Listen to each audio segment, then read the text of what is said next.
শ্রদ্ধেয় নজরুল ইসলাম স্যার উনি potential dose এর উপরে একটা ক্লাস নিয়েছিলেন। তো সেটারই পার্ট 2 একটু আপগ্রেড করে সেই সাথে রোগী লিপি অর্থাৎ কেস টেকিং সহ স্যার আমাদের আজকে একটা প্রেজেন্টেশন দেবেন। আমরা সেই সুন্দর প্লাটিনাম বেজ একটা প্রেজেন্টেশন অপেক্ষা আছি। আমি শ্রদ্ধেয় ডক্টর নজরুল ইসলাম স্যারকে স্যারের প্রেজেন্টেশন এবং ক্লাস শুরু করার জন্য বিনীতভাবে আহ্বান করছি। Doctor Nazrul Islam sir please. আমার প্রেজেন্টেশনটা কি দেখা যাচ্ছে? প্রেজেন্টেশনটা আপনি দেননি স্যার, এজন্য দেখা যাচ্ছে না। এখন দেখা যাচ্ছে? দেখা যাচ্ছে না স্যার। হ্যাঁ, দেখা যাচ্ছে না না? না স্যার। ওকে, স্যার প্রেজেন্টেশনের ল্যাপটপের মাঝে ওখানে যে ইয়ে আছে মাঝে নিচের হ্যাঁ দিকে ওখানে ক্লিক করলে 3টা অপশন আসবে। হ্যাঁ হ্যাঁ। 3টা অপশন আসবে। হ্যাঁ, এই যে এখন প্রেজেন্টেশন এসছে স্যার। ও আচ্ছা, প্রেজেন্টেশন এসছে। আর যে আসছে। নিচে যে দাগটা আছে না স্যার, ওখানে হাইড আছে, দেখেন হাইড, ওইটা হাইড করে দেন, তাহলে আর ওইটা আর আসবে না। আর একটু ডানে ছোট্ট করে লেখা হাইড হাইড। আর একটু নিচে। আর এই যে হাইড, হ্যাঁ জি হাইড করে দেন। হ্যাঁ এইবার স্যার। এখন ঠিক আছে? হ্যাঁ জি স্যার। এখন দেখতে পাচ্ছেন? হ্যাঁ দেখতে পাচ্ছি স্যার। আচ্ছা, হ্যাঁ ঠিক আছে। দারুন স্যার, দারুন। আলহামদুলিল্লাহ। ওকে, সবাইকে অনেক অনেক ধন্যবাদ আজকের এই তীব্র শীতের মধ্যেও কষ্ট করে সবাইকে এরকম একটা সেশনে উপস্থিত হওয়ার জন্য আল্লাহ তাআলা আমাদেরকে সুযোগ করে দিয়েছেন, সেজন্য হাজার কোটি শুকরিয়া। সবার প্রতি আমার সালাম, আসসালামু আলাইকুম। যারা অন্য ধর্মের আছেন তাদের প্রতি নমস্কার। ওয়ালাইকুম আসসালাম ওয়া রাহমাতুল্লাহ। আজকের বিষয়গুলোর মধ্যে যেটা গত দিনেও আলোচনা ছিল, পটেন্সি অ্যান্ড ডোজ, সাথে কেস টেকিং এর জন্য আমাদের তারাত মাহমুদ ভাই উনি কেস টেকিং এর ব্যাপারে একটু শেয়ার করলেন। আমি বললাম ঠিক আছে, এটা একটা ভালো টপিকস, ইনশাআল্লাহ শুরু করা যাবে। আর আপনারা যদি সহযোগিতা করেন, সবাই সবাই অনেক, এখানে সবাই শিক্ষক, আমি ছাত্র বটে, তবে আমার যতটুকু জ্ঞানের গরিমা থেকে আমি চেষ্টা করব আপনাদের সাথে শেয়ার করার জন্য। আচ্ছা, আমি কি একটু জানতে পারি এখানে ব্যাচেলার কয়জন আর ডিএসএমএস কয়জন বা স্টুডেন্ট কয়জন, একটু কি জানতে পারি এসএমএস এর মাধ্যমে বা চ্যাটের মাধ্যমে? স্যার এটা আমার একটু একটু অবজারভেশন আছে স্যার এই জায়গাটায়। জি। আমরা এই বিষয়গুলো একটু অ্যাভয়েড করি sir, if you don't mind sir. ও আচ্ছা আচ্ছা, না মানে তাহলে কি হয় কি, আমার যে ইয়েটা, নলেজটা বা কোন জায়গা থেকে এটা দিলে ভালো হবে এরকম একটা আচ্ছা আচ্ছা সেন্স স্যার, থাকে এখানে অডিয়েন্স। স্টুডেন্ট নেই বললেই চলে, ম্যাক্সিমামই স্যার মানে অ্যাডভান্স লেভেলেরই ডক্টর বলা যায়। Okay okay, thank you, best of luck. So আমরা শুরু করি আর কালক্ষেপণ না করে। আজকে আমাদের মূল আলোচনা হচ্ছে potency and dose with case taking. So বিগত দিনে আমরা যে বিষয়টা নিয়ে আলোচনা করেছিলাম, পটেন্সি এবং ডোজ, হোমিওপ্যাথির উচ্চ শক্তি ও নিম্ন শক্তি ব্যবহারের বিধি নিয়ে মতান্তর থাকলেও নিম্ন শক্তি ব্যবহার করা উচিত। গতদিনেও বলেছিলাম যে আমাদের শ্রদ্ধ ডক্টর হ্যানিম্যান স্যার নিম্ন শক্তি বলতে 30 শক্তিকে সবচেয়ে বেশি প্রাধান্য দিয়েছিলেন, এবং আমরা বিগত দিনেও যত ক্লাসগুলো শুনেছি বা বিভিন্ন টিচারের মাধ্যমে জেনেছি, প্র্যাকটিক্যালি লাইফেও দেখেছি, 30 শক্তি আমাদেরকে অনেক সুযোগ করে দিয়েছেন। বিশেষ করে যখন কোনো রোগীর ক্ষেত্রে আমরা পটেন্সি অ্যাপ্লাই করি বা ডোজ অ্যাপ্লাই করি, তখন কিন্তু 30 দিলে আমাদের সুযোগটা বেড়ে যায়। অ্যাগ্রাভেশন হলেও সুযোগ থাকে, বা কোনো কারণে যদি রোগ আরোগ্য হয়েও পরবর্তীতে দীর্ঘদিন পরেও রোগ বৃদ্ধি হয়, সেক্ষেত্রে আমাদের জন্য সহজতা হয়ে থাকে ওষুধ প্রয়োগের ক্ষেত্রে। সো এনিওয়ে, একইভাবেই আমরা সেই আলোচনাগুলো আবার একটু রিপিট করে নিই, তাহলে আমাদের বোঝার জন্য সুবিধা হবে। তবে রোগের প্রকৃতি এবং কি রূপ, রোগীর রোগ প্রবণতা কোন স্তরে, জেনে বুঝে ওষুধের শক্তি নির্ণয়ে তিনটি রোগ প্রবণতা হয় সাধারণত। একটা হচ্ছে অ্যাকুইট ডিজিজ, অ্যাকুইট কিউরেবল। একটা হচ্ছে ক্রনিক ডিজিজ, ক্রনিক কিউরেবল। আর কিছু রোগ আছে যেটা ইনকিউরেবল, কখনো এটাকে আরোগ্য করা পসিবল না। আমার কথা কি শুনতে পাচ্ছেন? জি স্যার, জি স্যার, মনোযোগ দিয়ে শুনছি, আলহামদুলিল্লাহ। ওকে, থ্যাংক ইউ। সো পটেন্সি এবং ডোজের ক্ষেত্রে আমরা যে যতগুলো কথাই আমরা বলেছি বিগত দিনে, তার সাথে এখানে কোনো কোরিলেশন একটু না একটু থেকে যাবে। যেমন আমরা যদি মা ও শিশুর ক্ষেত্রে ওষুধ প্রয়োগ করি, সাধারণত সেটা নিম্ন শক্তি বেশি আরোগ্য দিবে। এর যদি বা একটু রিসার্চ করি, এগুলো নিয়ে একটু থিসিস করি, দেখা যাবে মা হচ্ছে একটা উর্বর জমি, তার ফসল হচ্ছে সন্তান বা শিশু। আমরা যখন কোনো রোগ বা রোগীর স্টেপ নেই, তখন কিন্তু আমরা প্রিভিয়াস হিস্টরি অথবা যেটাকে বলা হয় জেনেটিক ডিজিজ আমরা বলে থাকি, সেগুলো সম্পর্কে আমরা তথ্য নিই বা নিতে হয় রোগ আরোগ্য করার জন্য। সেক্ষেত্রে নিম্ন শক্তি খুবই উপকারী মা এবং শিশুর জন্য। বিশেষ করে শিশুর কিছু ডিজিজ থাকে যেগুলো একদমই অ্যাকুইট, আমরা ইচ্ছা করলে সেগুলোকে কিছু ম্যানেজমেন্ট দিয়েও সারাতে পারি। তবে সেক্ষেত্রে নিম্ন শক্তি ব্যবহার করে রোগীকে আরোগ্য দানে সহায়তা হয়। বিশেষ করে গর্ভবতী বা ডায়াবেটিক্স, ক্যান্সার জাত বা ক্যান্সার ডিজিজ বা পুরাতন ক্ষত ইনজুরিতে সাধারণত আমরা নিম্ন শক্তি যদি এলএম পটেন্সি ব্যবহার করি, তো সেটা 0-1 ব্যবহার করে বেশি শ্রেয়। তবে সেক্ষেত্রে আমাদের এখানে কিন্তু খুবই গুরুত্বপূর্ণ যে গর্ভবতী এবং ডায়াবেটিস, ক্যান্সার এবং ঘা ইনজুরি, এক্ষেত্রে কিন্তু 0-1 না ব্যবহার করাই ভালো। জন্মগত ত্রুটি, বিশেষ করে জেনেটিক কজ, পাশাপাশি যদি কোনো ধরনের ডিপ কোনো ডিজিজ থাকে, জন্মগত বাচ্চাদের কোনো ক্ষতকর অথবা কোনো জটিল টিউমার বা এ ধরনের কোনো অঙ্গহানি, সেক্ষেত্রেও 0-3 ভালো ফল পাওয়া যায়। বিশেষ করে হাঁপানিতেও 0-3, গতদিনও এটা বলেছিলাম যে আমি সাধারণত 0-3 ওষুধটা বেশি প্রয়োগ করা হয় আমার।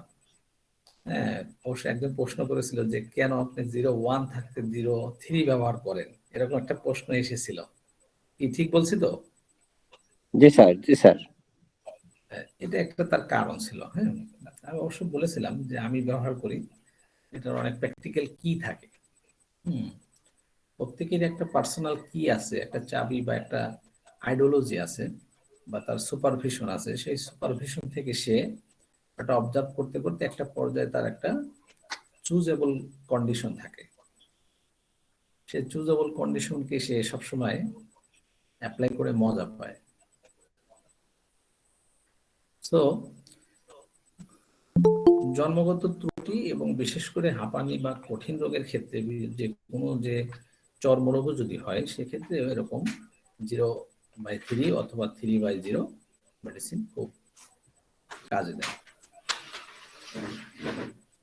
সো আমরা মোটামুটি পটেন্সির ক্ষেত্রে যে দুইটা বিষয়ে কথা বললাম, খুব ডিপলি বিষয়, এই বিষয়গুলো কিন্তু আমাদের খুব ভাবার বিষয় যে কেন আমি 0-1 দিচ্ছি না এখানে, কেন বা দিলে ক্ষতি হচ্ছে, আবার 0-3 দিলে কেন উপকার হচ্ছে। এগুলো প্যাথোলজিক্যাল এবং সায়েন্টিফিক অনেক বায়োকেমিক্যাল রিসার্চ রয়েছে, সেগুলো অনেক ডিপ মেথড, আমি ওইদিকে না গাই।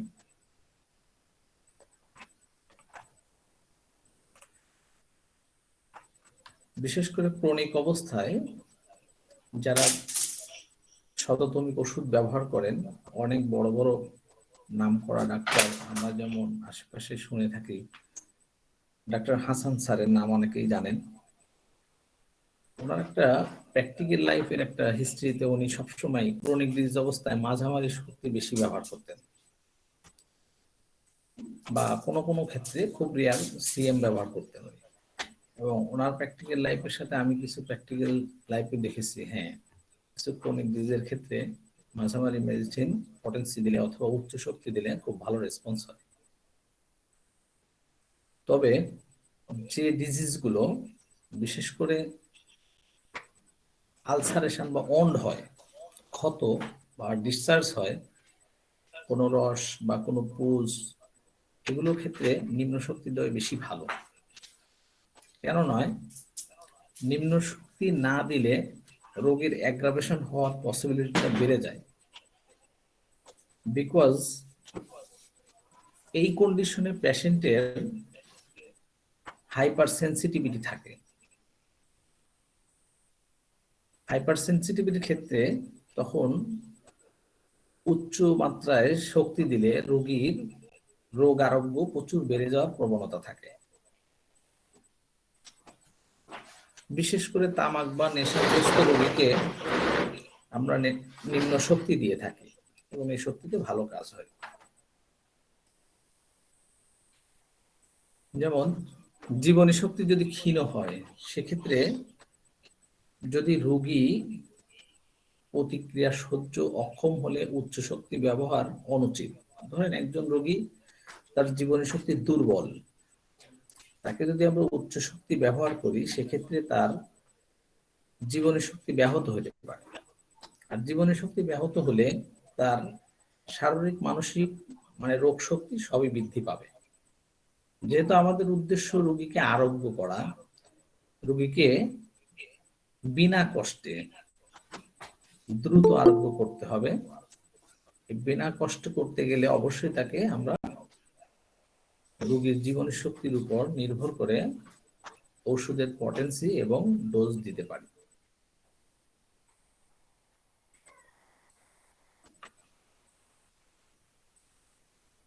আমার কথা বুঝতেছেন সবাই? জি, আসসালামু আলাইকুম। আজকে ঠিকই বুঝতে পারছি যে সর্বক্ষেত্রে একই পটেন্সি ব্যবহার করা যায় না। জি জি জি জি, রব্বানী ভাই ও আছেন, থ্যাংক ইউ থ্যাংক ইউ। তো আসুন, এখন রোগ নামক শক্তি যতক্ষণ ভৌতিক দেহে মানে বাহ্যিকভাবে অবস্থান করে, ততক্ষণ নিম্ন শক্তি আমরা দিয়ে থাকি। এটা খুবই মনোযোগ সহকারে এই লেখাগুলো আপনারা একটু মনোযোগ সহকারে দেখেন, কারণ এই কথাগুলো ছোট ছোট ওয়ার্ড থেকে অনেক কিছু শেখার আছে। হয়তো আমার চেয়ে আপনি আরো এর চেয়ে বেশি জানেন, তবে আমি এখান থেকে অনেক কিছু শিখেছি এবং প্রয়োগ করে উপকৃত হয়েছি। রোগ শক্তি মানুষের শরীরে বিভিন্ন স্টেজে থাকে।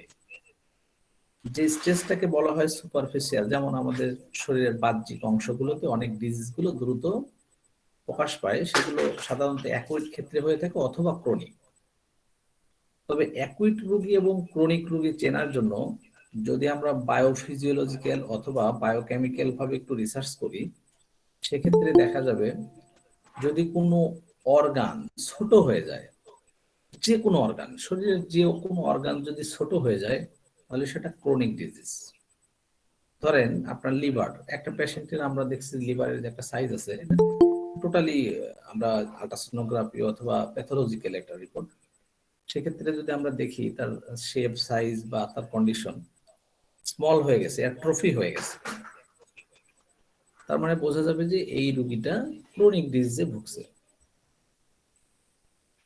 আবার সব পেশেন্টকেই যদি আমরা প্যাথোলজিক্যাল করি, সব ক্ষেত্রে অর্গান ছোট হলেও অনেক সময় কিছু কেমিক্যাল রিপোর্টগুলো খুব বেশি চেঞ্জ দেখায় না, তারপরে সেটা ক্রনিক ডিজিজ।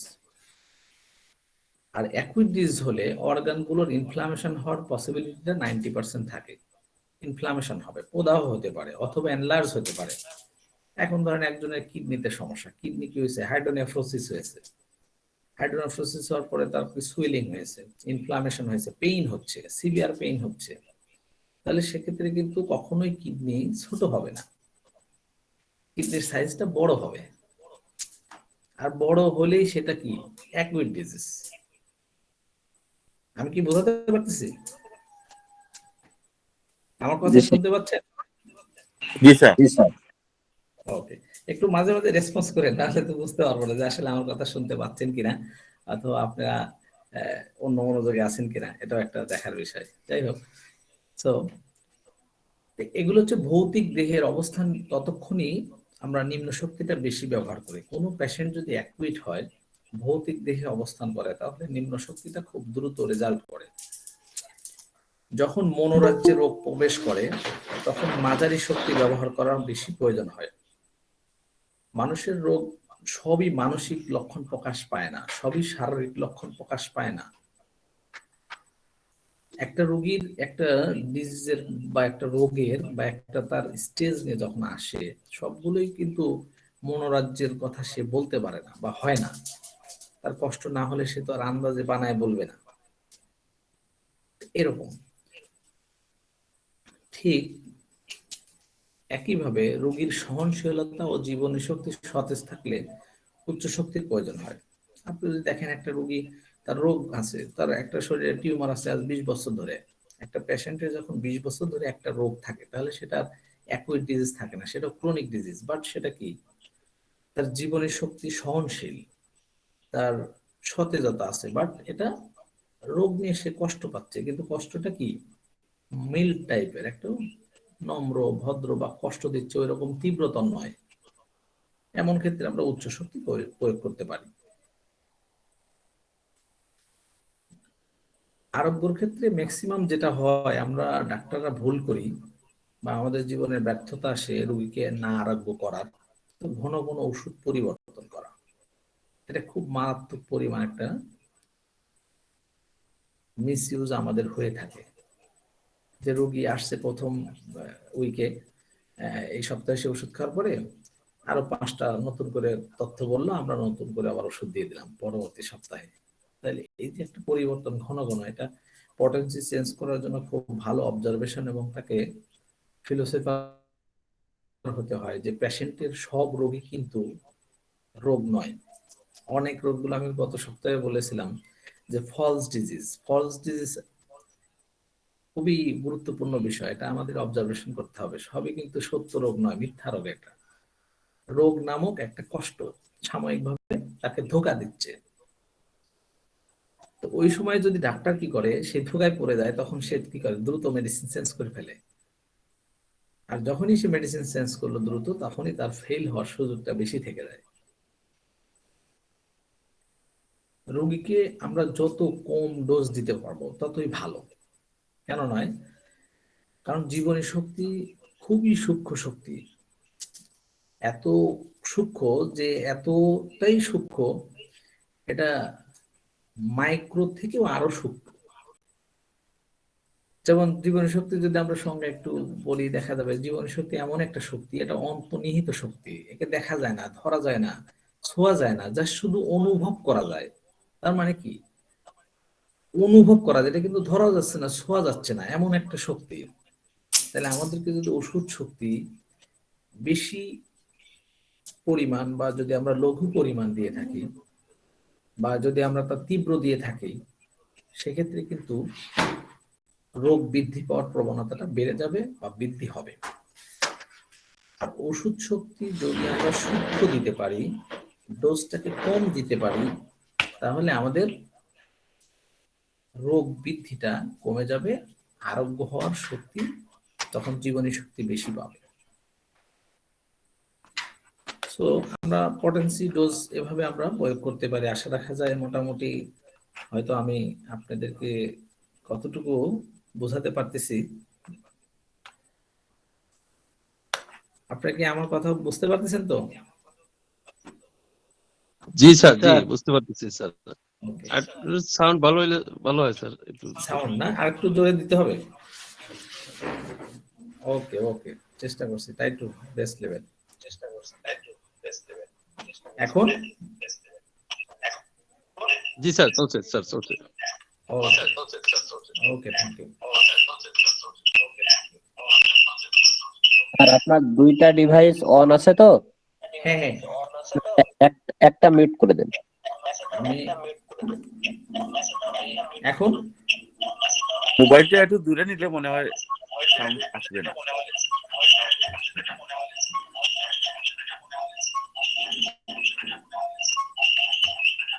ডাবল হচ্ছে, রিপিট হচ্ছে স্পিড। ইকো ইকো ইকো হচ্ছে হচ্ছে স্যার, স্যার, ইকো হচ্ছে।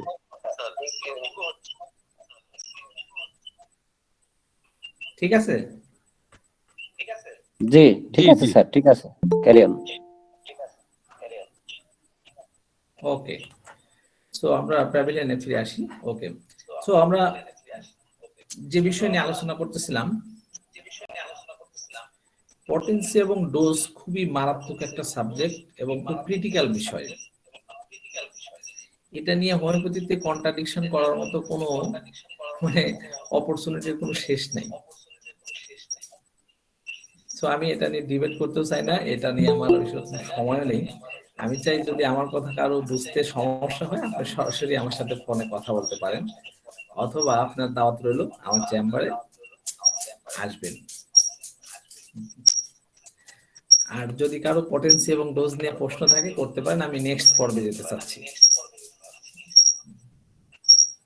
স্যার এখানে আপনি কয়েকবার বলেছেন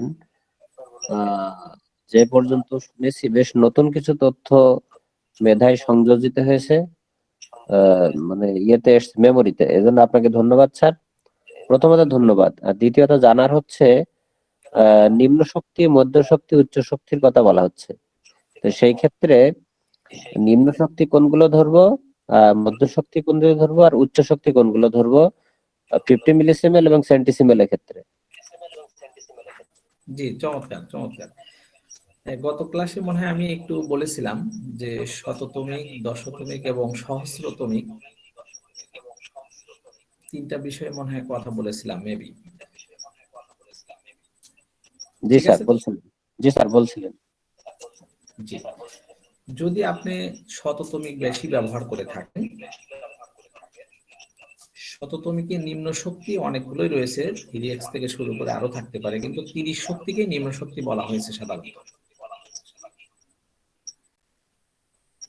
ক্লিয়ার? জি স্যার, জি স্যার। 30 পর্যন্ত, শততমিক না, হ্যাঁ হ্যাঁ, শততমিকে 30 30 পর্যন্ত নিম্ন শক্তি। হ্যাঁ 30কেই নিম্ন শক্তি হিসেবে কাউন্ট করা হয়। 200 গেলে সেটাকে মাঝারি শক্তি বলা হয়, 1m এর উপরে যেগুলো সেগুলোকে উচ্চ শক্তি বলা হয়। জি স্যার, থ্যাংক ইউ। এবার 50 মিলিসিমেল স্যার। আর যদি আপনি যদি সহস্রতমিক হয়, কারণ আমি দশতমিক ব্যবহার করি নাই কখনো বা করি না, এটা সম্পর্কে আমি ওরকম ডিটেলস বলতে পারবো না এই সময়, কারণ এটা নিয়ে আসলে আন্দাজ তো আর বলা যাবে না, তাই না? এটা নিয়ে আমার হেডেক খুব কম জানার। সহস্রতমিকের ক্ষেত্রে যেটা, সহস্রতমিক সাধারণত 0/1 অথবা স্যার 1/0। ডাবল কথা আছে। আচ্ছা, হ্যাঁ, এখন এখন ঠিক আছে। আচ্ছা ঠিক আছে, জি জি জি, বলেন। এখন ঠিক আছে।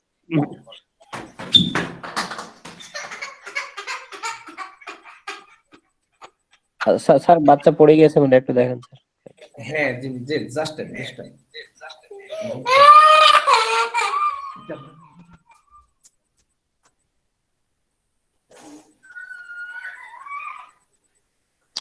ইন্নাল্লাহ মা'আস সাবিরিন। মহান আল্লাহ তাআলা ধৈর্যশীলকে পছন্দ করেন। আমরা একটু অপেক্ষা করি। এটা ও আমাকে মানে যত সময় ট্রেনিং করবো আমার পাশে থাকবে। পড়ে গেছে ওই টুল থেকে। সরি, আপনাদের কনসেন্ট্রেশন ব্রেক করলাম। আপনাকে দুই জায়গা দেখা যায়, একটা জি এসটিভি জি, আর দুই জায়গা দেখা যায় আপনাকে, এসটিভি হ্যাঁ আমি দুইটা অপারেট করছি। কিন্তু আবার স্ক্রিন শেয়ারিং ও তো আছে। জি জি, বলছি আপনি যে প্রেজেন্টেশনটা তো আছে। সুবিধা নাই স্যার, চলুক। আর আপনি হচ্ছে দুইটার ঠিক ভিতরে আছে, যে কোনো পরে একটা মিউট করে দেন। দুইটার ভিতরে যে কোনো একটা মিউট করে দেন। আচ্ছা আচ্ছা ঠিক আছে। মানে যেটা কথা বলবেন এইটা আনমিউট রাখেন আর বাকিটা মিউট করে রাখেন, তাহলে আর ওই ইকো হবে না বা ডাবল কথা হবে না। এখন কি ডাবল কথা হচ্ছে? স্যার জি স্যার, এসটিভিটা মিউট করে দেন তাহলে ভালো হবে। এসটিভিটা মিউট করে দিলে ভালো হবে। জি স্যার।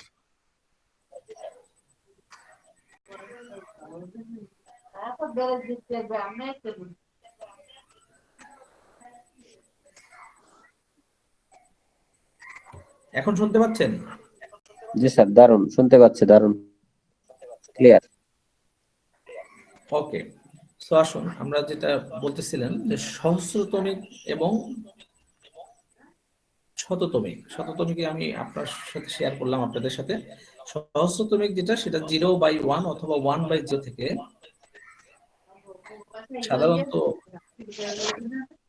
3 এবং 4 পর্যন্ত আমরা নিম্ন শক্তি ধরতে পারি, তবে 10 পর্যন্ত সাধারণত নিম্ন শক্তি ইউজ করা হয়। সেটা তীব্রতার ক্ষেত্রে পার্থক্য আসতে পারে। যেমন গতদিনেও বলেছিলাম, কোনো পেশেন্ট পেইন নিয়ে আসলে, pain, any pain of disease, that's a selection of 0/5 or 6, 5 অথবা 6 শক্তি আমরা ব্যবহার করে থাকি। প্র্যাকটিক্যালি এটার রেজাল্ট ভালো, তাই এটার কোনো বায়োসিনথেসিস অথবা কোনো আমি হাইপোথিসিস অথবা থিসিস দিতে পারবো না। জি স্যার। মানে টোটালি ক্লিনিক্যাল কেস বলতেছি, ঠিক আছে? জি স্যার। ওকে, তাহলে আর কোনো কোশ্চেন? স্যার তাহলে মধ্যম শক্তি এবং উচ্চ শক্তি কত থেকে সাধারণত ধরতে পারি? 50 মিলিসিমেল। আমরা 30 কে নিম্ন শক্তি ধরতে পারি, এর নিচে যা আছে সেগুলো, এবং 30টাকে স্ট্যান্ডার্ড বলা হয় নিম্ন শক্তি। আর মাঝারি শক্তি হচ্ছে 200 থেকে 1 এম। উচ্চ শক্তি হচ্ছে 1 এম অ্যাবভ, একদম ডিএম ধরেন, ঠিক আছে? জি স্যার। ওকে, সো আর কোনো কোশ্চেন?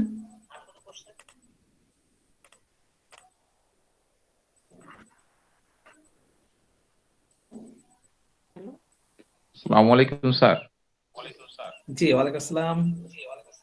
স্যার এই যে 200 শক্তি এইটা কি পরিমাণে দেবে স্যার? গ্লোবিউলসে দেবে না ফোঁটা কাইটে দেবে? সেটা একটু আচ্ছা আচ্ছা, ক্লিয়ার খুব ভালো প্রশ্ন করেছেন। করেন স্যার।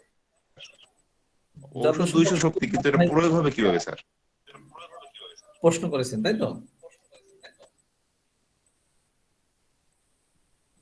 আচ্ছা, জি স্যার। আপনি 200 হোক, 30 হোক আর 1 এম হোক, আপনার কাছে যে সিস্টেম আছে সেই সিস্টেমটা আগে জানতে হবে, যে আপনার কাছে কি ধরনের ওষুধ সংগ্রহ আছে, লিকুইড সাবস্টেন্স অথবা আপনার সলিড সাবস্টেন্স। যদি তরল হয় তাহলে সেগুলোকে আপনি, তরলের জন্য আপনাকে কাপিং করতে হবে। 1 ফোঁটা ওষুধ আধা কাপ পানির মধ্যে নিয়ে সেখান থেকে ডাইলুট করে রোগীকে 1 চামচ খাওয়াতে পারবেন একবার। এটা লিকুইড সাবস্টেন্স হলে। আর যদি সলিড হয় তাহলে আপনাকে একটা পিল, যেটাকে 1 গ্রেইন, আমি ওই দিন বলেছিলাম 1 গ্রেইন মানে একটা পিল নিয়ে আপনি সেটাও আধা কাপ অথবা 50 মিলি পানির মধ্যে ডাইলুট করে ওর সাথে একটু সোডা সার দিতে পারেন 2-1 ফোঁটা, যেহেতু রোগী চায় একটু টেস্ট চায়। ওষুধ যদি তার নিজস্ব স্বাদ গন্ধহীন হয় তাহলে সেটা ওষুধ হয় না। আর যেহেতু স্যার, আমাদের সুক্রোডোজ, স্যার কোন সাইজের বড়িতে 1 গ্রেন হয়? 20, 30? জি জি, কোন সাইজের বড়িতে 1 গ্রেন হয় একটাই পিল? সাধারণত সাধারণত 10 ধরা হয়, 10 থেকে 30। 10 থেকে 30, কিন্তু 1 গ্রেন হয় কোন কোন পিলে? 10 না 20 না 30? জি, পিল তো নাম্বার 10, নাম্বার 20, নাম্বার 30। জি, এখন আপনি যে 1 গ্রেন বললেন, সেই 1 গ্রেন হবে কত নাম্বার পিল? 1 গ্রেন। আচ্ছা, হ্যাঁ, 1 গ্রেন আপনার 10 নম্বর পিলে 1 গ্রেন হবে। আচ্ছা ঠিক আছে, থ্যাংক ইউ। আচ্ছা, আর কোনো প্রশ্ন?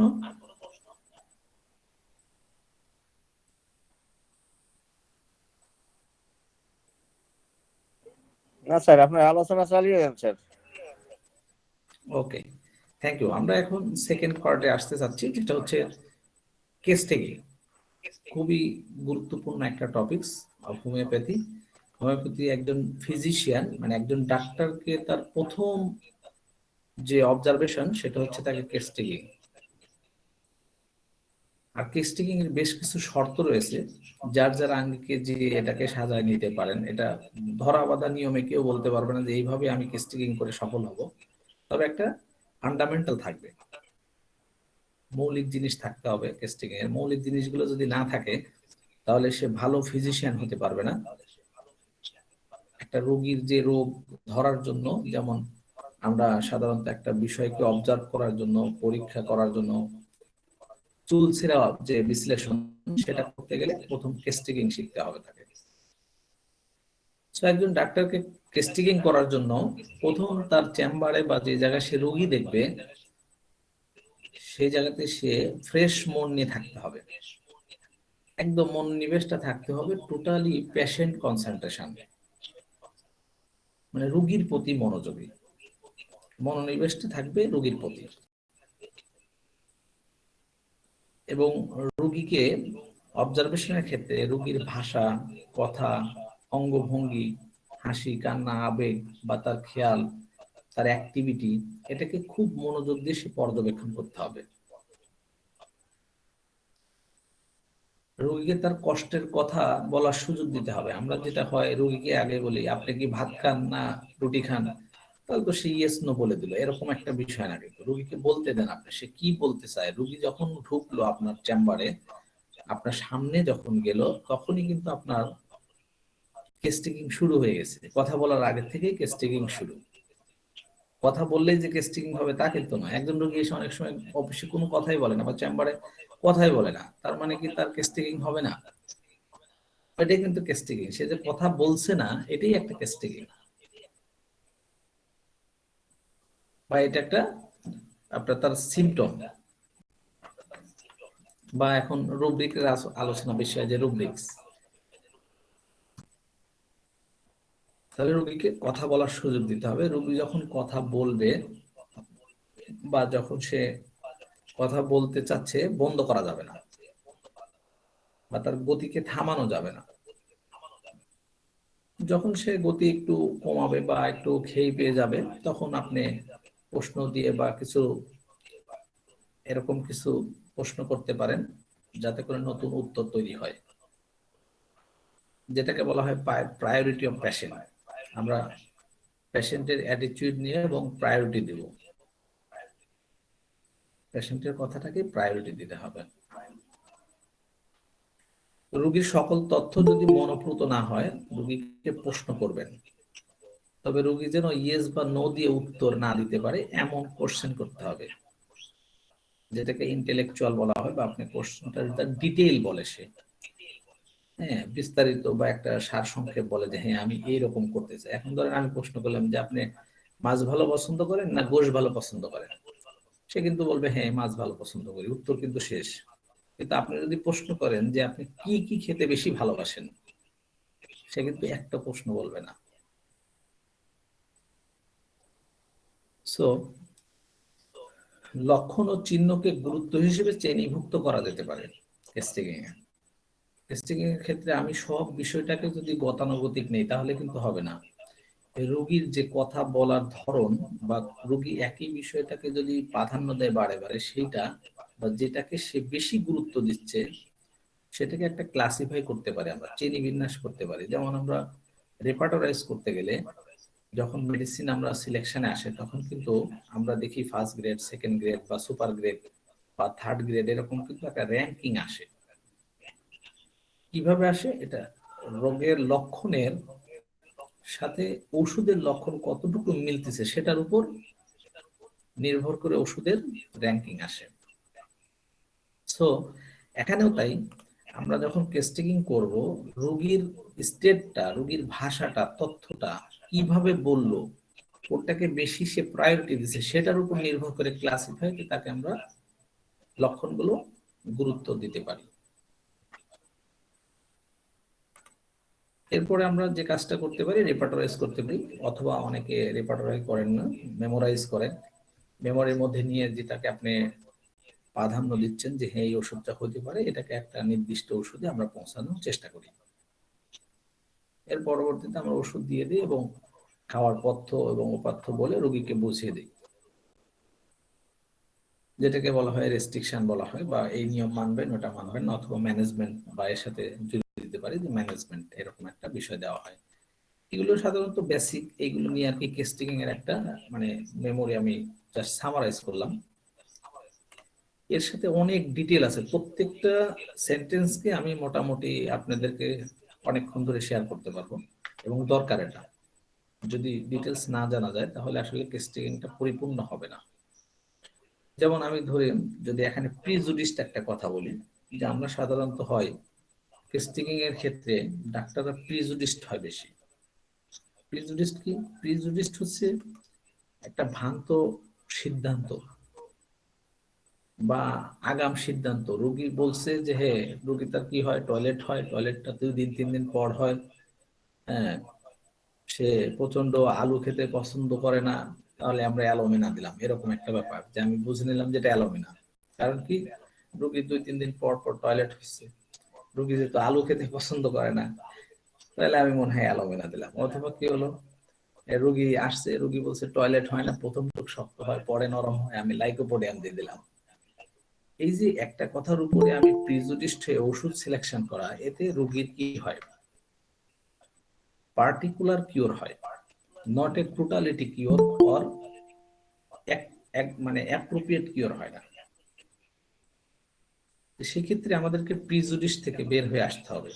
কেস টেকিং এর প্রিজুডিসটা একটা এখানে এর সাথে ইনক্লুড করতে পারি। কেস টেকিং এর অনেক লম্বা জার্নি, আসলে ছোট ছোট করে আমি জাস্ট এর সাথে আরো দিয়ে বলে দিচ্ছি। যেমন আমাদের ক্ষেত্রে যেটা হয়, ওষুধ রোগী যখনই চেম্বারে আসলো মানে আমাদের ওষুধ দিতে হবে, আসলে কিন্তু তা নয়। একটা রোগী ধরেন আপনার হঠাৎ করে সে কি করেছে, 6 ঘন্টা জার্নি করছে, জার্নি করার কারণে তার কি হচ্ছে, প্রসাব হলুদ হচ্ছে বা একটু জ্বালা পোড়া করছে। এখন তার জন্য তো আসলে ওষুধ দেওয়াটা ঠিক না। আমি আপনি যদি অর্গানন একটু পড়ি তাহলে বুঝতে পারবো যে সব কিন্তু রোগ না। রোগীকে আপনি পথ্য দিতে পারেন বা আপনি প্লাসিবো দিয়ে দিতে পারেন, ওতেই কিন্তু কমে যাবে। আপনি যদি রোগীকে বলেন যে হ্যাঁ, আপনি কি কি কারণে রোগ হলো, উনি বললো আজকে আমার প্রসাবে জ্বালা পোড়া করছে। কেন? আমি সকাল থেকে জার্নি করতেছি, এখন আমার প্রসাব জ্বালা পোড়া করতেছে, এর আগে হয়েছে? হয়নি। তার মানে কিন্তু সে জার্নি করছে লং টাইম, অনেকক্ষণ তার ডিহাইড্রেশন হয়েছে, তার ইন্টারনাল যে অরিফিস গুলো আছে সেগুলো ড্রাই হয়ে গেছে। স্বাভাবিক, তার মিক্সুরেশনটা কিন্তু বার্নিংই হবে, তাই না? ব্যাপারটা এরকম। তখন কিন্তু আমরা তাকে যথেষ্ট পরিমাণে, যদি আপনার ড্রিঙ্কিং এর জন্য একটা সাজেস্ট করি যে হ্যাঁ, লিকুইড সাবস্টেন্স বেশি খান, আপনি রেস্টে থাকেন, গোসল করেন, সাথে একটা প্লাসিবো দিয়ে দিলেন, দেখবেন মিরাকেল কাজ হয়ে গেল। আসলে কিন্তু আপনি মেডিসিন দেন নাই, কিন্তু রোগীর কাছে মেডিসিন হয়েছে। দ্যাটস এ কি, এটা নট এ ডিজিজ, বাট আপনি পেশেন্ট না, রোগী পেশেন্ট। রোগী কিন্তু ঠিকই পেশেন্ট, আপনি কিন্তু তাকে পেশেন্টের মতো করে নেন নাই। ব্যাপারটা এরকম। আমরা মূলত হয়ে গেছি কি, আমরাই রোগী হয়ে গেছি ডাক্তারের পরিবর্তে। আমাদের ধ্যান ধারণা চিন্তা চেতনা শুধু এক জায়গায়, টাকা। টাকার বাইরে আমরা আর কোনো চিন্তা করি না, এই জন্য আমরা আসলে ভালো কেস থেকেই করতে পারছি না। যাই হোক, আমার মনে হয় আপনারা অনেক ভালো কেস টেকিং করেন, আমি অতটা পারি না, চেষ্টা করছি। সো এনিওয়ে, কি আমার কথা বুঝতে পারছেন তো সব? জি স্যার বুঝা যাচ্ছে। ওকে, আসেন নেক্সট যেটা বলছিলাম, ব্যবস্থাপনা। কেস টেকিং এর ব্যবস্থাপনা একটা বড় চ্যাপ্টার। একটা রোগীকে আপনি কি ধরনের তাকে রেস্ট্রিকশন দিবেন, কি ধরনের তাকে ম্যানেজমেন্ট দিবেন, কি ধরনের অ্যাডভাইস দিবেন, এটার উপর নির্ভর করে কিন্তু রোগীর রোগ আরোগ্য হবে। কারণ রোগী যখন ওষুধ খাবে, ওষুধ খাওয়ার যে তীব্রতা, ওষুধ খাওয়ার যে তার ভিতরের যে সেন্সিটিভিটি, যে ধরনের হাইপার সেন্সিটিভিটি বা অ্যাক্টিভিটি হবে, যদি কোনো ধরনের গুরু খাবার খেয়ে যদি ওই অ্যাক্টিভিটি বা সেন্সর গুলো ডেভেলপ না হয় বা সেন্সিটিভিটি ডেভেলপ না, তাহলে কিন্তু আরোগ্যে বাধা হবে, যেটাকে এক্সাইটিং কজ বলা হয়। এই এক্সাইটিং কজের কারণে কিন্তু আমাদের রোগ আরোগ্যের ক্ষেত্রে বাধা হয়ে দাঁড়ায়। এখন একজন পেশেন্ট আসছে, সে তার টয়লেট হয় না, ইরেগুলার টয়লেট হয়, ইনসাফিসিয়েন্ট, তার অ্যাসিডিটি আছে, প্রচন্ড পরিমাণে সে নাইট জাগ্রত থাকে। এখন আপনি তাকে ওষুধ দিলেন, ধরেন ওষুধ সিলেকশন করছেন আপনার ভালো ওষুধ এবং অ্যাপ্রোপ্রিয়েট হয়েছে, নাক্সবম দিয়েছেন বা সেও খেয়ে রেসপন্স পাচ্ছে, কিন্তু তাকে ভালো ম্যানেজমেন্ট দেওয়া হয় নাই, যে আপনি হোটেলে কম খাবেন, হ্যাঁ আপনি রাত্রি কম জাগরণ করবেন, এগুলো যখন সে মানবে না তখন কিন্তু নাক্সবম কিন্তু ফেল করবে। কারণ কি, নাক্সবম রাইট ছিল, আপনার সিলেকশন গুড ছিল, সেও ইনটেক করছে মেডিসিন, বাট রেসপন্সটা তার কমফোর্টেবল হচ্ছে না বা স্যাটিসফ্যাকশন আসছে না, সে প্লিজার হচ্ছে না, বলছে না ডাক্তার সাহেব ওষুধ খাচ্ছি কিছু কমছে কিন্তু আরোগ্য হচ্ছে না, because simply mismanagement as a whole success fail. একটা সামান্য মিসম্যানেজমেন্টের কারণে সমস্ত সফলতা কিন্তু ব্যর্থ হয়ে যাচ্ছে। এটা কিন্তু আমাদের একটা বদনাম। আমরা যখন একটা পেশেন্টকে যদি ম্যানেজমেন্ট যদি না দিতে পারি, তাহলে কিন্তু ওই রোগী দ্রুত আরোগ্য হবে না। সো কেস টেকিং সম্পর্কে অর্গান অফ মেডিসিনের সাধারণত 82 থেকে 104 পর্যন্ত অ্যাফোরিজমের মধ্যে ডিটেলস বলেছে। এগুলো একটু যদি আপনারা পড়েন, আমি আপনাদের সাথে একটু মেলাই দিচ্ছি, তাহলে ভালো হবে। দেখতে পাচ্ছেন স্যার সবাই? স্ক্রিনটা একটু বড় করেন। বড় করব? আপনি একটু জুম করে নেন। হ্যাঁ, এখন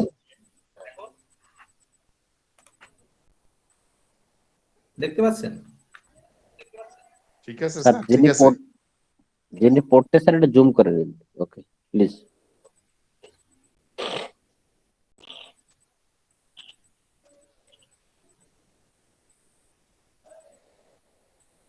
এখন ওকে ওকে ওকে, বলেছে টেকিং দ্য কেস।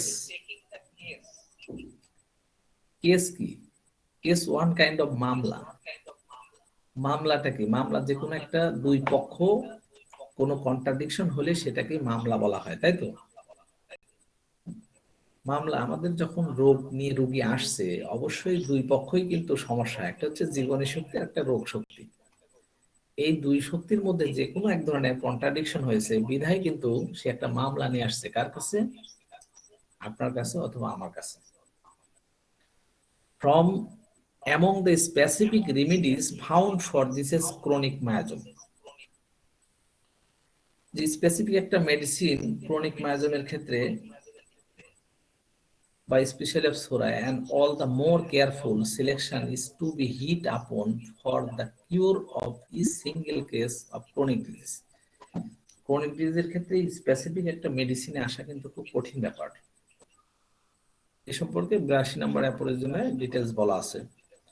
এবং aphorism 83 requirement for apprehending the disease image বলছে যে আমরা কিভাবে কি কি করলে আমরা এই ইমেজ মানে চিত্র বা একটা অঙ্কন, আমরা রোগের একটা অঙ্কন করতে পারি, সে সম্পর্কে ডিটেলস অ্যাফোরিজমের 83-তে বলা আছে। এবং 84 থেকে 99 পর্যন্ত direction as to how the physician should inquire about and record the disease image. একজন ফিজিশিয়ান কিভাবে এই ডিজিজ ইমেজটাকে সে কি করবে, ইনকোয়ারি করবে, পর্যবেক্ষণ করবে বা পরিদর্শন করবে, সে সম্পর্কে কিন্তু যথেষ্ট পরিমাণে স্কিল থাকতে হবে, তাহলে কিন্তু মোটেও সম্ভব নয়। এবং 100 থেকে 102 পর্যন্ত আছে investigation of the epidemic disease, বিশেষ করে যেমন এখন তো প্যান্ডেমিক চলছে, আমরা যখন পড়াশোনা করছি এপিডেমিক পর্যন্ত পড়েছি আমরা, কিন্তু প্যান্ডেমিক ওইরকম ভাবে আমাদেরকে পড়ানো হয় নাই বা জানি না। তবে এখন দেখছি প্যান্ডেমিকটা কি, pandemic like epidemic, but epidemic বিস্তর বিশদ ভাবে, কিন্তু সেটা জেলা বা দেশ পর্যন্ত হতে পারে, কিন্তু যখন ওয়ার্ল্ড বেস হয় সেটা তখন প্যান্ডেমিক হয়ে যায়। সেই প্যান্ডেমিকের ক্ষেত্রে কিভাবে আমরা বিশ্ব মহামারী রোগ সম্পর্কে ইনভেস্টিগেশন করব, সেখানেও কিন্তু এখানে 100 থেকে 102 পর্যন্ত আমাদের অ্যাপোরিজমে উল্লেখ ছিল বিগত দিনে। সো টেস্টিং এর এই ফরম্যাট গুলো যদি আমরা একটু পড়ি বাসায়, তাহলে মোটামুটি আমাদের বেশ কিছু নলেজ আসবে।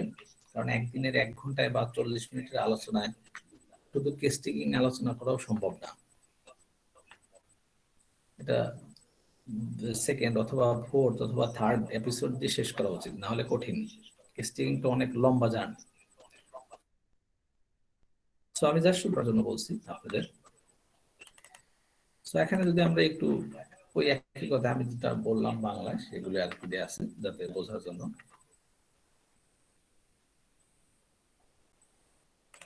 এবং কেস্টিং এর একটা পার্ট, এখানে কেস্টিংটা আসলে আমরা কিভাবে নেব এটাই আর কি, যে কিভাবে আমি পর্যবেক্ষণ করব, কিভাবে আমি রোগীকে অবজারভেশন করব, রোগীর কথাটাকে কিভাবে আমি নেব, এগুলো সম্পর্কে ডিটেলস আর কি এখানে দেয়া। জাস্ট ওইটা দিয়ে বাংলায় করে দেওয়া। রোগী তার কষ্টের ইতিহাস বর্ণনা করে, তার সম্পর্কে যারা তাকে অভিযোগ শুনেছে বা তার পাশে থেকেছে, কে কেমন আচরণ করেছে, তার মধ্যে কি লক্ষ্য করেছে তা বলে। চিকিৎসক তার অন্যান্য ইন্দ্রিয় দ্বারা দেখেন, শোনেন, মন্তব্য করেন যে তার সম্পর্কে কোনো পরিবর্তন বা অস্বাভাবিক চরিত্র রয়েছে। রোগী এবং তার বন্ধুরা তাদের দ্বারা ব্যবহৃত অভিব্যক্তিতে তাকে যা বলেছে সেগুলো তিনি সঠিকভাবে লিখে রাখেন। নিজের নীরবতা বজায় রেখে তিনি তাদের যা বলতে চান তা বলার অনুমতি দেন এবং তাদের বাধা দেয়া থেকে বিরত থাকেন। ওই যেগুলো বলতেছিলাম, যদি না তারা অন্য বিষয়ে বিচরণ করে। ডাক্তার পরীক্ষার শুরুতে তাদের ধীরে ধীরে কথা বলার পরামর্শ দেন, যাতে তিনি বক্তারা যা বলেন তার গুরুত্বপূর্ণ অংশগুলি লিখতে পারেন। প্রতিটি বাধাই কথকের চিন্তার ট্রেনকে ভেঙে দেয়। এখানে ট্রেনকে বলতে বোঝাচ্ছে যে কনসেন্ট্রেশন বা একটা নির্দিষ্ট গতি। তারা প্রথমে যা বলেছিল তার পরে তাদের সাথে একইভাবে ঘটে না। এটা দেখানোর উদ্দেশ্য এটাই যে কেস টেকিংটা আসলে একজন ডাক্তার যখন কেস টেকিং করবে, রোগীর অবজারভেশনটা টোটালি একদম ফিলোসফিক্যাল, ফিজিক্যাল, মেন্টাল এবং অল ওভার তার ইভেন নিয়ারেস্ট অথবা তার নেইবারের কিছু তথ্য নিতে হয়। It's the very difficult journey of disease case or cause collection, but it is a simple, we are lot of experience or skill gather, then easy to work. So case টেকিংটা আসলে মূলত টোটালি রোগী observation. আপনাকে observation যদি করতে পারেন তাহলেই কিন্তু কেস টেকিংটা সহজ। অবজারভেশনের প্রথম শর্ত হচ্ছে আমাদেরকে কম কথা বলতে হবে। আমরা যারা ডাক্তার, রোগীকে বলার সুযোগ দিতে হবে, রোগীর আই কন্টাক্ট করতে হবে, রোগীর চোখের দিকে তাকায় আপনাকে বুঝতে হবে যে রোগী কি বলতে চায়। কিন্তু আগে অ্যাডভান্স বুঝতে পারলেও বোঝার চেষ্টা কম করতে হবে। রোগী বলতেছে, আপনার বোঝার অভিজ্ঞতা থাকা ভালো, কিন্তু প্রিজুডিস্ট হওয়া যাবে না। রোগীকে অবজারভেশন করতে হবে, রোগীর সেন্সেশন, ইমোশনাল, তার অ্যাটিটিউড, তার ইরিটেট, তার টেম্পার, এগুলো সম্পর্কে আপনাকে ভোকাল এগুলো অবজারভেশন করতে হবে। রোগী একটা রোগী এসে এমন লাউডলি কথা বলতেছে, মানে এই লাউডলি কথা থেকে আপনি মেডিসিন আনতে পারেন। একটা রোগী এসে শুধু নন স্টপ কথা বলতেছে, that's a symptom. It is the easy skill to selection medicine. এই একটা বিষয়ের উপরে আপনি মেডিসিন দিতে পারেন। যেমন গতদিন আমি বলেছিলাম যে এরকম একটা রোগী শুধু কথা বলছে, তার মধ্যে যে লুকাসিটি আছে, বাচালতা, এই বাচালতাটাই আপনার মেডিসিন সিলেকশন করতে সহজ করে দেবে। কারণ এটা একদম পারসিস্টিং হয়ে গেছে, তার মধ্যে স্থায়ী হয়েছে। সে এসে কিন্তু অনবরত কথা বলতেছে। একজন রোগী এসে কোনো কথা নাই, সে খালি শুধু বলতে চায়, আপনাকে বলতে চায় না। তার মানে এই যে বিষয়টা, এগুলো কিন্তু সিম্পটম। একটা রোগী আসার পরে সে কথাই বলছে না, যত সময় না আপনি বলতেছেন যে আপনার নাম কি, তখন বলতেছেন। যখন বলতেছেন যে আপনার বাড়ি কোথায়, তখন বলছেন, নাহলে কোনো কথা বলছে না। মানে সে কিন্তু একদম দাড়ি কমার মতো স্টপ হয়ে আছে। আপনি যখন গতি দিচ্ছেন সে গতি দিচ্ছে। That's a symptom. একজন রোগী এসে কি করছে, সে ধরেন তার আবেগ দিয়ে শুধু কান্না শুরু করে দিচ্ছে, কথাই বলছে না, শুধু কান্না করে দিচ্ছে, symptom. So we are very very মানে লং অ্যান্ড হার্ড টু ইমাজিনেট। আপনাকে ইমাজিনেশন করতে হবে কাল্পনিক ভাবে, বা আপনার দূরদৃষ্টিকোণার উপর নির্ভর করবে যে আপনি কেমন কেস টেকিং করবেন। Case taking is the very important thing of physician life. এরপরে আসে হচ্ছে একটা চ্যালেঞ্জিং, সেটা হচ্ছে সেকেন্ড প্রেসক্রিপশন। আমার মনে হয় কেস টেকিংটা আরো 2-1 দিন আলোচনা করার পরে সেকেন্ড প্রেসক্রিপশনে গেলে বেশি ভালো হবে। কি বলেন আপনারা? জি স্যার, জি স্যার। আমরা আপনার এই সুন্দর ক্লাসগুলো আরো লম্বা সময় পেতে চাই, তাই আপনাকে ধরে রাখার জন্য হলো কেস্টিং এর ক্লাসটা লম্বা হবে, প্রলং কেস টেকিং, অ্যালুমিনার মতো কেস্টিং হবে লম্বা। আচ্ছা আচ্ছা আচ্ছা। তারাত মাহমুদ ভাই অনেক মজার মানুষ, আরো যারা আছেন সবাই মজার, আমি হয়তো অনেককে চিনি না, এজন্য বলতে পারছি না। তো যাই হোক, আপনাদের যদি কোনো কোশ্চেন থাকে আপনারা কোশ্চেন করতে পারেন, যেহেতু অনেক রাত হয়ে যাচ্ছে। আমার মোটামুটি আজকে এই পর্যন্ত আর কি আমি শেয়ার করতে চাচ্ছি। Thank you sir. জি স্যার, আসসালামু আলাইকুম আপনাদের নজরুল কোনো ভাই। ওয়ালাইকুম আমার একটু প্রশ্ন আছে, অকুপেশনের সাথে কোনো পোটেনসি কি কম বেশি হতে পারে, লোয়ার বা হায়ার? হ্যাঁ, অফকোর্স, কেন নয়, বলেন কি কি অকুপেশন কি? না, যেমন ধরেন যারা কায়িক পরিশ্রম বেশি করে তাদের পোটেনসি কেমন হবে, যারা মেন্টাল পোটেনসি মানে ওয়ার্ক করে তাদের পোটেনসি কেমন হবে, সব কি একরকম হবে কিনা? অবশ্যই আলাদা হবে। এই নিয়ে আমি ডিটেলস বলবো, একটু জাস্ট শুধু ক্লু দিচ্ছি। যেমন আমাদের শরীরে প্রতিদিনের যে নিউট্রিশন প্রয়োজন, পুষ্টি দরকার, সেই পুষ্টিটাও নির্ভর করে তার অকুপেশনের উপর। একজন যদি যে হার্ড ওয়ার্কার, তার এক ধরনের পুষ্টির প্রয়োজন। একজন যে সফট ওয়ার্কার, তার এক ধরনের পুষ্টির প্রয়োজন। যে সেমি হার্ড ওয়ার্কার, তার এক ধরনের পুষ্টির প্রয়োজন। যেহেতু পুষ্টির টোটাল আমাদের যে যতগুলো আমাদের শরীরের মধ্যে যে সেক্টর আছে, বিশেষ করে যে বেশ কয়েকটা 13টার মতো বা কম বেশি আছে, যেখানে এই সিস্টেমগুলো কিন্তু নিউট্রিশন কম বেশি নিচ্ছে অকুপেশনের জন্য। তাহলে আমাদের কিন্তু পটেনসিয়ালটা ওইরকম ভাবে চেঞ্জ হবে। একজন যে ব্রেনের উপর পরিশ্রম দেয়, তার ক্ষেত্রে কিন্তু এক ধরনের পটেন্সি, যে কায়িক গতর খাটায় তার ধরনের আরেক ধরনের পটেন্সি। খুব সুন্দর একটা প্রশ্ন করছেন। এটার ক্ষেত্রে আমি বেশ লং টাইম লাগবে, আজকে আর অত উত্তর দিতে পারবো না। তবে এটাই যে ভেরিয়েশন আছে অবশ্যই, সেটা যাদের গতর খাটায় পরিশ্রম করে তাদের ক্ষেত্রে হাই পটেন্সি বেশি ব্যবহার করা হয়ে থাকে সাধারণত। Thank you sir. নেক্সট, আপনাদের আর কারো কোনো কোশ্চেন থাকলে, না হলে আমরা আজকের মতো ফর্মালি ক্লাস শেষ করবো ইনশাআল্লাহ। জি প্রশ্ন করতে পারেন, যে কোনো বিষয় করতে পারেন, তবে রিলেটেড হলে বেশি ভালো হয়। জি স্যার। স্যার না, অনেক রাত হয়ে গেছে স্যার, আপনাকে অসংখ্য ধন্যবাদ স্যার। আপনারা জি আপনি পোটেন্সি এবং ডোজের যে বিষয়গুলো বলেছেন, এটা সত্যি কথা বলতে কি আজ থেকে 2-5 বছর আগে অনেক হাইড ছিল বিষয়টা, অনেক হাইডিং, মানে একেবারে মাইন্ড জি হাইডিং টেন্ডেন্সি যেটা। কিন্তু মানুষ আচ্ছা আচ্ছা, এখন এই করোনার কারণে, যে কারণেই হোক, সবাই বেশ উদার হয়েছে, বিশেষ করে হোমিওপ্যাথিতে, এটা আমার অবজারভেশন। তার জি জি আপনাকে আমি আগে থেকেই জানি আপনি একটু উদার মানসিকতা সম্পন্ন। তো এই যে কিছু গোপন বিষয় অনেকে বলতে চায় না, কিন্তু আপনি যে অবলীলায় শেয়ার করলেন, এই আমাদের মতো হোমিওপ্যাথদের এবং হোমিওপ্যাথির উন্নয়নের জন্য, এটা অবশ্যই আমাদের মাইল ফলক।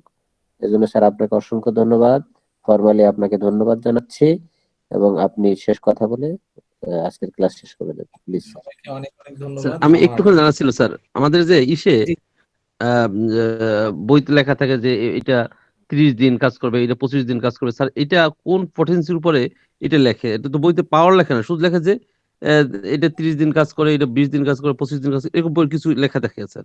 আমি স্যার এটা জানতেছিলাম যে এটা আসলে কিরকম এটা।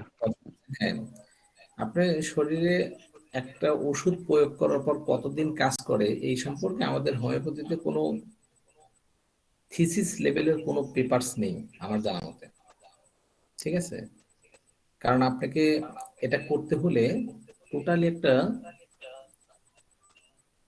মানে মডিউল তৈরি করতে হবে। সেই মডিউলটা এরকম, টোটাল ডেটা সিস্টেম, খুব ডিফিকাল্ট ওয়ার্ক। এটা আপনার শরীরে ধরেন আপনার একটা বয়স নির্ধারণ করতে হবে যে আমি 5 বছর বা 1 থেকে 5 অথবা 5 থেকে 10 বছরের আমি 50 জন শিশুকে আমি ওষুধ খাওয়াবো। ওষুধ খাওয়ানোর পরে তাদেরকে অবজারভেশনে রাখবো এবং ডেটা নেব তারা আসলে এই ওষুধগুলো খেয়ে কতদিন তার শরীরে এই ওষুধ কাজ করতেছে। একোনায় 3 দিন কাজ করতেছে, না বিলেডোনা 5 দিন কাজ করতেছে, না লাইকোপোডিয়াম 25 দিন কাজ করতেছে। এই ধরনের ডেটা আমার জানা মতে হোমিওপ্যাথিতে এ পর্যন্ত আমরা পাইনি। সো যেটা বলা হয় সাধারণত ইন্ডিয়ান থেকে কিছু বই ছাপানো, কিছু তথ্য এগুলো বাংলাতে লিখে লিখে মনে করেন কিছু প্র্যাকটিক্যাল হয়তো কি থাকে কারো সেই অভিজ্ঞতার আলোকে বলে থাকে হয়তোবা, এবং সেই বইগুলো অথেন্টিক না আমার জানা মতে। আমরা ম্যাক্সিমামে অথেন্টিক লেস বই পড়ি হোমিওপ্যাথিতে, এই জন্য এত সমস্যা। আর হোমিওপ্যাথিতে যেহেতু রেস্ট্রিকশন কম, বাংলাদেশের ল খুব উইক, আর বাংলাদেশের মানুষ খুব হার্ড তার লাভের জন্য, বাট করাপশনের জন্য সে হার্ড না। হ্যাঁ, সে কিন্তু করাপশন যে করতেছে আমি বা ইলিগ্যালিটি করতেছে এই ক্ষেত্রে সে হার্ড না, নৈতিকতার দিক থেকে। এই জন্য আমাদের দেশে কোনো জিনিসের ওইরকম, বিশেষ করে হোমিওপ্যাথিতে তো নেই কোনো এই ধরনের কোনো রুলস রেগুলেশন নেই, এটার অথেন্টিসিটি আমার জানা মতে নেই। ক্লিয়ার? জি স্যার, জি ক্লিয়ার স্যার। আর কেউ প্লিজ যদি কোশ্চেন থাকে বলেন, সমস্যা নেই, লজ্জার কিছু নেই। আমি অনেক কিছু জানি না, আপনাদের কাছ থেকে শিখে নেব।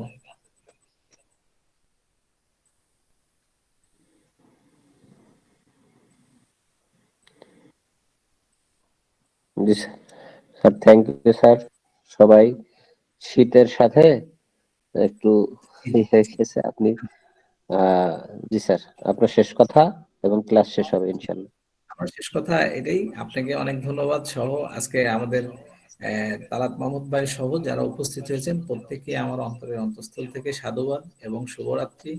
সবাই সুস্থ থাকেন, সুন্দর থাকেন, ভালো থাকেন। আর আমার কথার মাঝে যদি কোনো তথ্য ভুল হয়ে থাকে অবশ্যই আমাকে জানাবেন, আমি সংশোধন করবো ইনশাল্লাহ।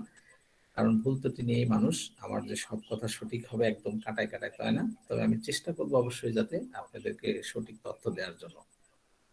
আমার কথাতে যদি কোনো কারো মনোকষ্ট হয়ে থাকে, হয়তো ওরকম শীতের সময় অত ভালো প্রেজেন্টেশন হয়নি বা অত ভালো সার্ভিস দিতে পারছি না, এই জন্য আন্তরিক দুঃখিত। সবাইকে সাধুবাদ বলে এখানে শেষ করছি। আল্লাহ।